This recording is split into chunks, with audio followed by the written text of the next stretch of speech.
예배당이 냉방 용량이 우리 교인들이 꽉 차서 예배를 드리면 부족합니다.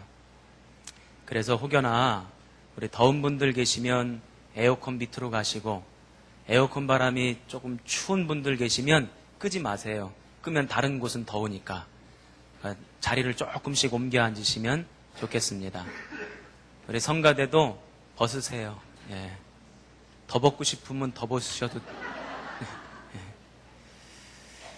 자, 요즘 학교에서 급식이 나옵니다.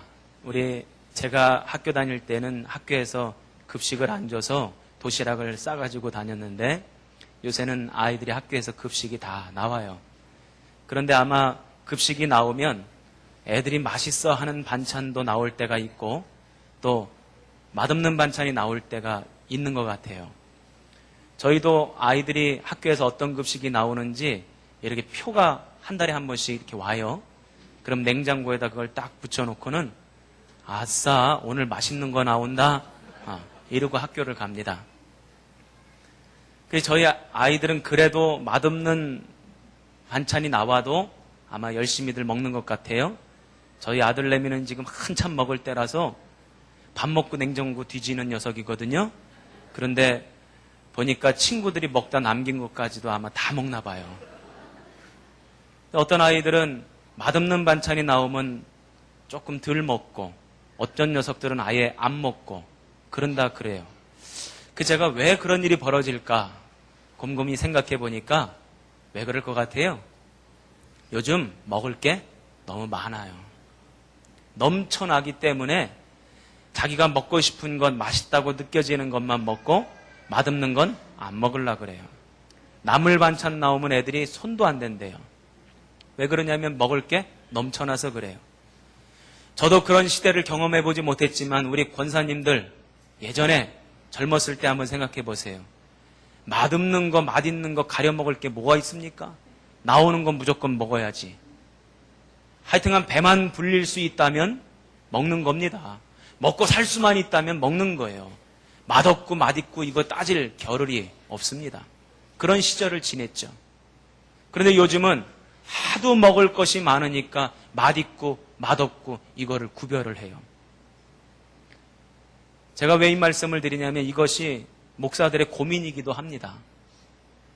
예전에는 부흥 강사 목사님들이 오셔서 1시간, 2시간, 1시간 하시는 분이 어디 있어요? 2시간, 3시간씩 설교 말씀하셨죠. 그런데 예전 부흥 강사 목사님들이 요즘만큼 그렇게 재밌지도 않았어요.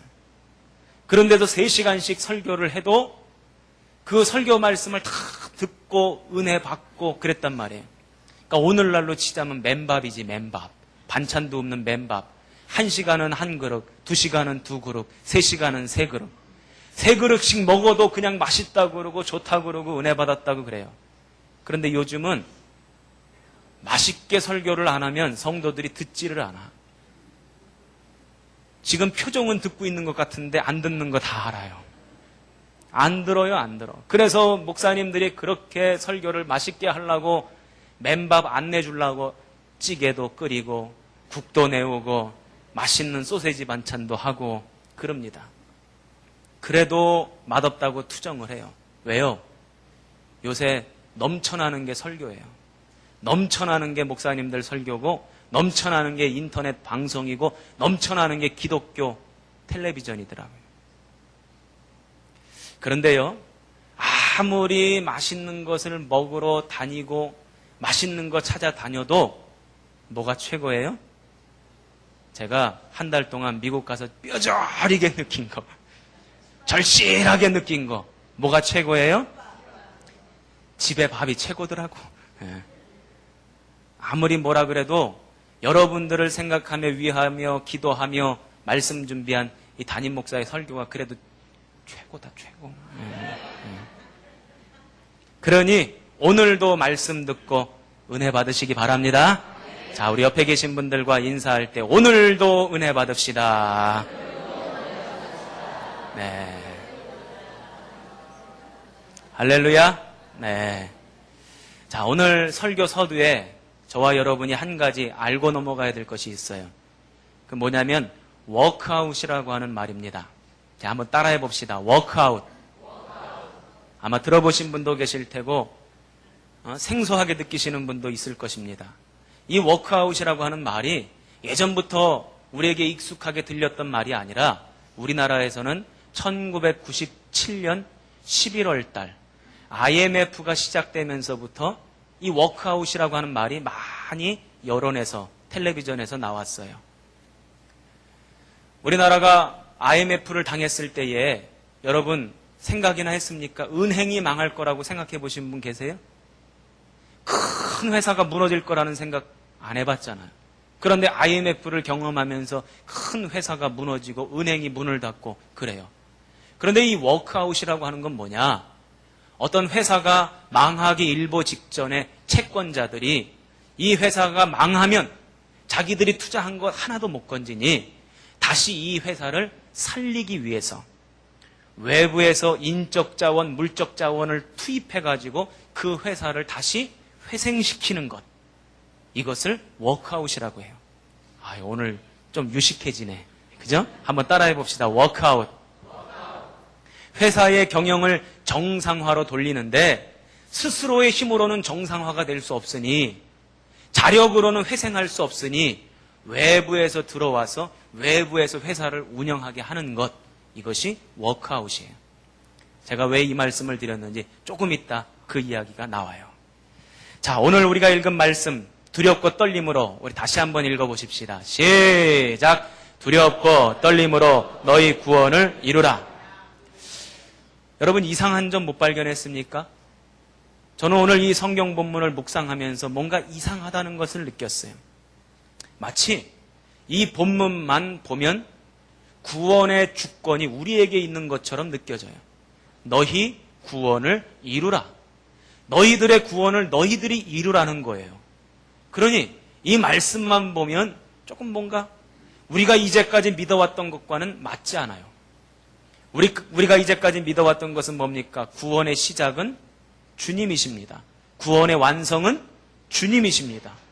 그러므로 구원을 이루시는 분도 주님이십니다. 데살로니가전서 5장 24절에 보니까 우리를 부르시는 이는 미쁘시니 그가 이루시리라. 하나님이 이루신다는 거예요. 여러분, 저와 여러분의 구원은 누가 이루십니까? 하나님이 이루십니다. 믿으시기 바랍니다. 그런데 오늘 본문은 너희 구원을 이루라 이렇게 돼 있어요. 뭔가 좀 안 맞는 것 같아요. 그래서 제가 이상해서 이 성경을 다른 성경으로 좀 찾아봐야 되겠다 해서 헬라어 원문 성경도 보고 영어 성경을 봤어요. 근데 영어 성경을 보다가 제가 깜짝 놀랐어요. 영어 성경에 이렇게 되어 있습니다. Work out your salvation with fear and trembling. 목사님 미국 유학 좀 하시다가 미국 물 좀 드시더니 영어도 좀 쓰실 줄 아네. Your salvation, 너희의 구원을 워크아웃 하라는 거예요.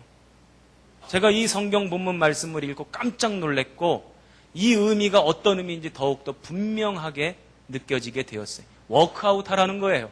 너희의 구원을 워크아웃 하라는 거예요. 너 스스로 너를 구원할 수 없으니 워크아웃 하라는 거예요.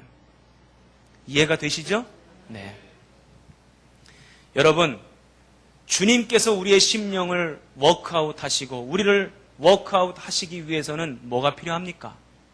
여러분, 회사가 어떨 때 워크아웃 신청을 합니까? 우리 회사는 이제 망했습니다. 우리 회사는 이제 끝났습니다. 더 이상 안 됩니다. 우리 힘으로는 어쩔 수 없습니다. 우리 이제 완전히 죽었습니다. 이것을 인정하게 될 때 비로소 워크아웃 하는 거예요. 우리의 영혼도 마찬가지입니다. 저와 여러분의 영혼을 저와 여러분이 구원할 수 있습니까? 살릴 수 있습니까? 천국으로 인도할 수 있습니까? 안 돼요. 하나님, 저는 죽을 죄인입니다.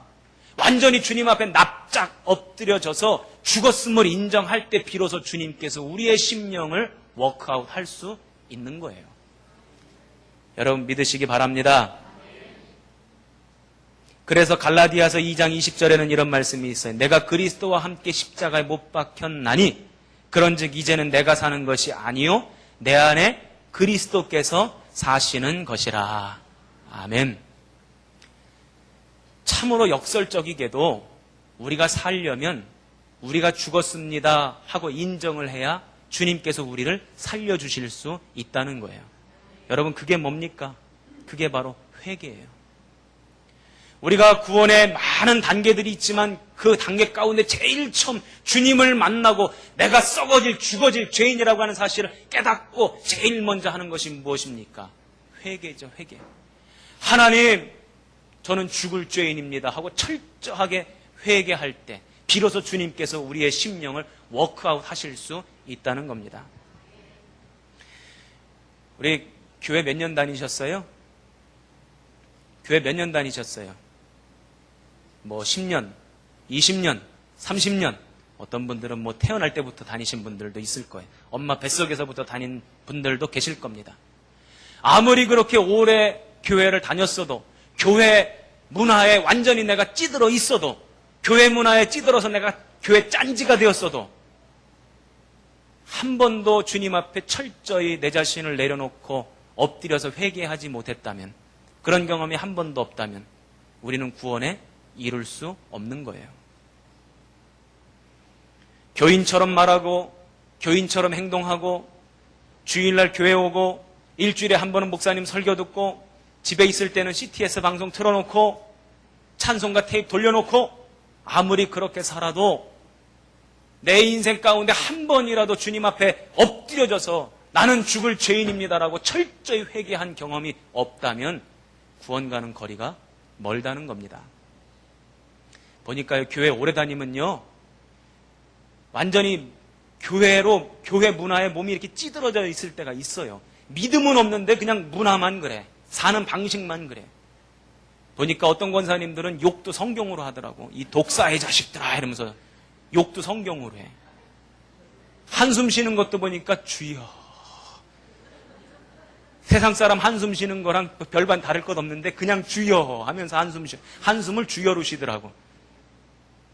여러분, 그런다고 주여 주여 나더러 주여 주여 하는 자마다 천국 갈 것이 아니라 말씀하셨어요.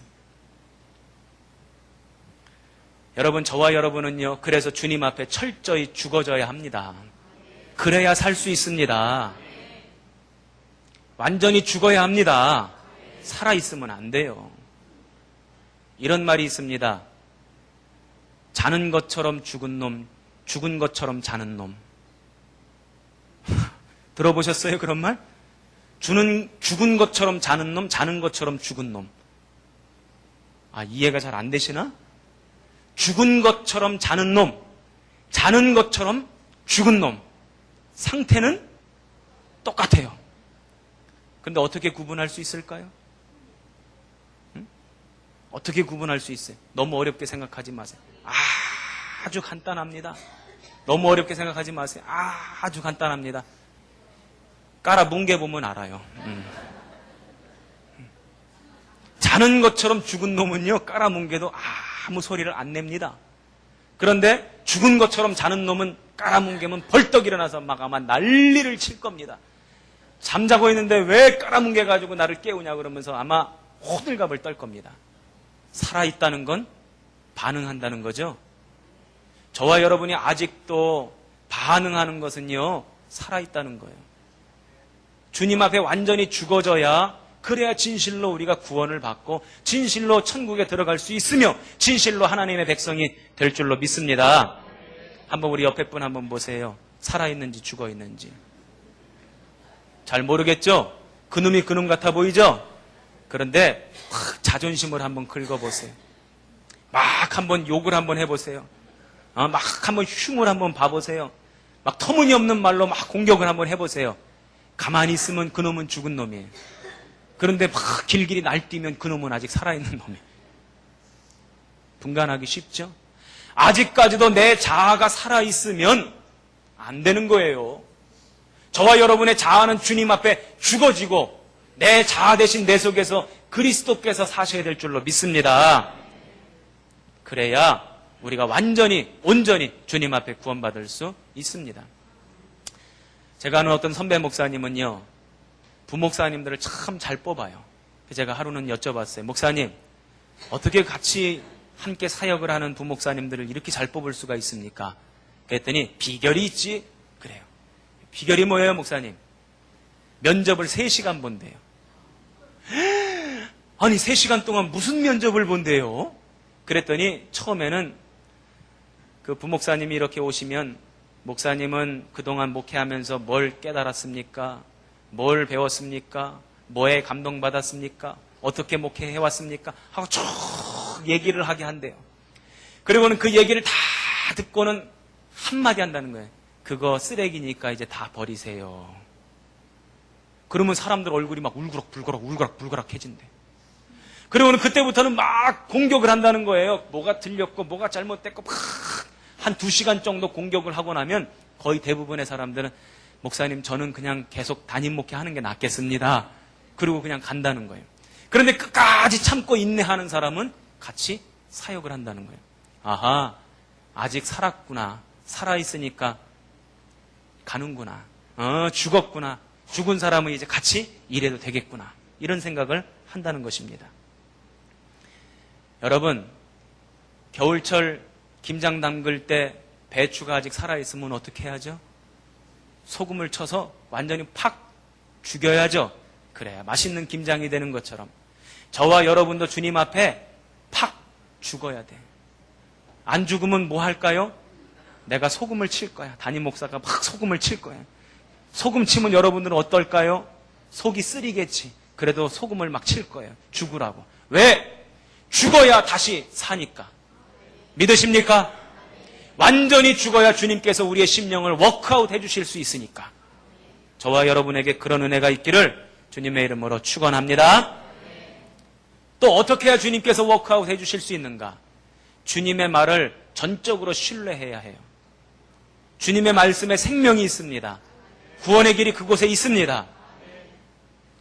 회사에 워크아웃 하러 외부에서 사람들이 왔어요.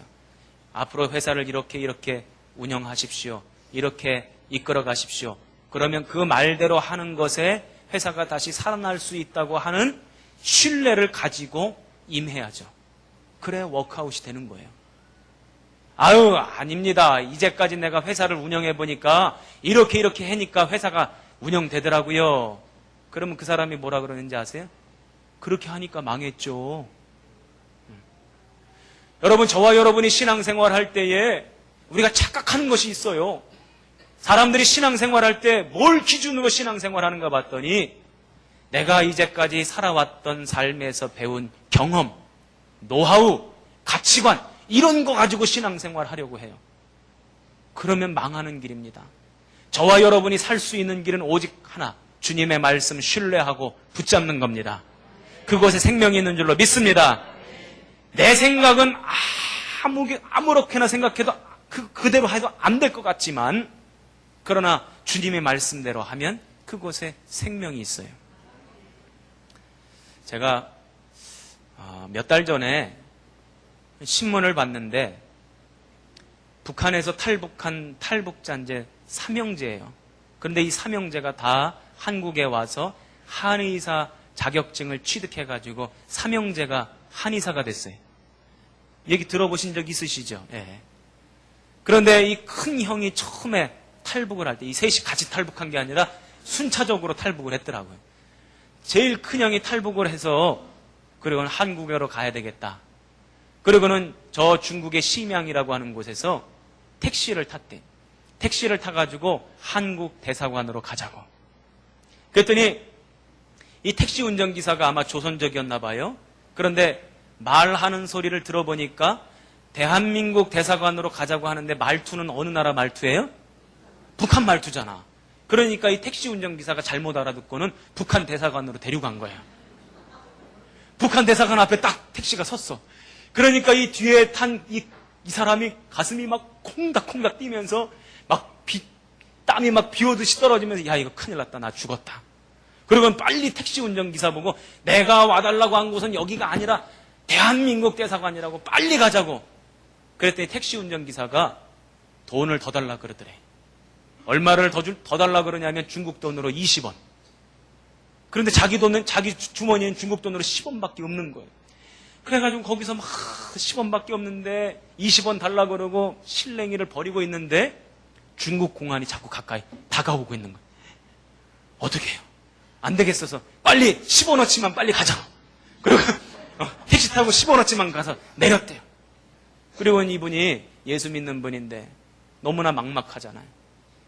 하나님 어떻게 하면 좋을까요?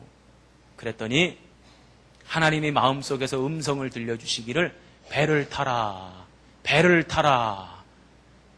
거기는 항구가 아닌데 배를 타라, 배를 타라 그러시더래요. 그래서 어떻게 우여곡절 대련이라고 하는 항구까지 왔어요. 그런데 여러분 한번 생각해 보세요. 배를 타려면 배값도 있어야죠. 한국 가려면 여권이 있어야죠. 뭐 필요한 게 뭐 한두 가지가 아니잖아요. 자기를 돕는 사람도 필요하죠. 대련이라고 하는 항구까지 와서 부두를 우두커니 바라보면서 이리저리 걷고 있는데 막막하잖아요. 그런데 어떤 조그마한 배에 어떤 사람이 갑자기 부르더니 이름을 물어보더래. 당신 이름이 뭐냐고. 그래서 박아무아무개라고. 아, 빨리 타라고. 그래서 그 배를 탔더니 한국까지 데려다 주더래요. 나중에 한 사실인데 그 배는 원래 국가정보원에서 일하는 비밀 요원 박아무아무개를 태우고 한국으로 올 예정이었는데 이 사람이 박아무아무개라고 하니까 그 사람인 줄 알고 그냥 태우고 왔다는 거예요. 참 재밌죠? 그래서 그 사람이 한국에 오게 됐어요. 여러분, 하나님의 음성을 들을 때에, 주님의 말씀을 들을 때에 그것에 생명이 있는 줄로 믿습니다. 주님께서 우리의 심령을 워크아웃 하시려면 우리가 주님의 말씀을 신뢰해야 돼요. 그 말씀을 믿어야 합니다. 그렇지 않고서는 주님께서 워크아웃 하실 수 없는 거예요. 그런데요, 오늘 우리가 읽은 본문 말씀에 보니까 너희 구원을 이루라. 그 앞에 뭐가 나와 있어요? 두렵고, 한번 따라해 봅시다. 두렵고 떨림으로. 저는 이 본문 말씀 읽으면서도 이상했어요.